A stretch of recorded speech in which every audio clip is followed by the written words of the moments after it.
Okay, so I'm here actually with Dominique Top. She is the solutions architect at GitLab. How are you doing? I'm very well, thank you. How are you? Excellent, thank you. How was your talk? It went well, all things considered.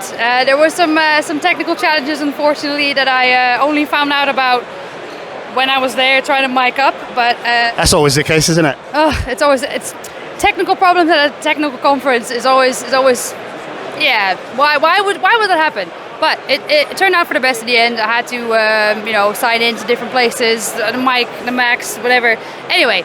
Presentation itself went fine, but unfortunately at the end I had to say, like, guys, if you want to come, folks, if you want to go see my demo, then please come to my booth. And then, yeah, people swarmed around me to show. I was like, hey, can you do the demo that you promised us? Like, yeah. Yeah, and she's been repeating that demo ever since, by the way. So. Okay, what was your talk about? It was DevSecOps in action, achieving continuous compliance with GitLab.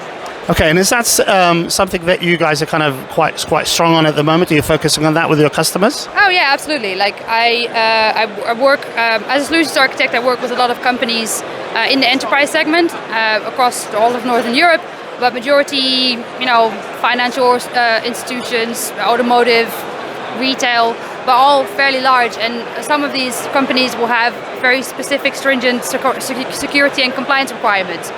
So, where people usually start adopting GitLab from a SCM or like a CI perspective, then the next step for them is usually how can we then also include security in this whole process, and that's where GitLab comes in. Yeah. Fantastic. Okay, and what's next for GitLab? What are you guys up to for the rest of the year? So there's a very big push on AI.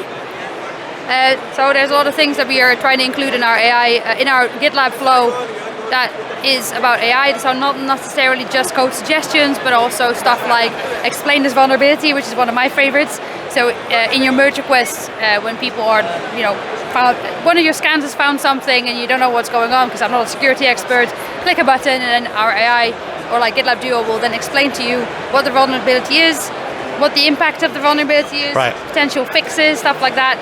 But then there's also stuff like helping you write documentation or helping you write issues or merge request descriptions. So in that sense, what GitLab is trying to do with Duo is trying to embed AI throughout the entire SDLC, which I think is a little bit different from the majority of what I've seen at other companies so far. Right, fantastic. Okay, well, hopefully you guys are going to enjoy the rest of the show, and I wish you much continued success. Yeah, thank you very much, and I hope you have a lovely day. Thank you. Thank you for watching. Please don't forget to subscribe to the channel to support me. You may also want to check out some of the other videos on this channel. Bye for now.